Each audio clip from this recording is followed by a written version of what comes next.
তো প্রতিদিনের মতো আমি আমার নিয়মিত ডায়েরিতে কিছু লেখালেখি করছি এবং লিখতে লিখতে ভাবছিলাম যে ঠান্ডা কিছু খাওয়া যাক। তো এই গরমে ঠান্ডা কি পাবো, আর এ ভেবে আমি ফ্রিজের দিকে যাচ্ছি, দেখি ফ্রিজে কি আছে।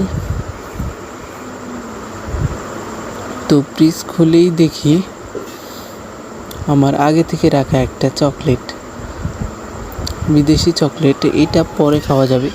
দেখি আর কি আছে। এটা হচ্ছে কিন্ডার ম্যাক্সি এর একটা চকলেট। ও, এটা দেখি দইয়ের বক্সটা নিয়ে তাড়াতাড়ি চলে আসলাম।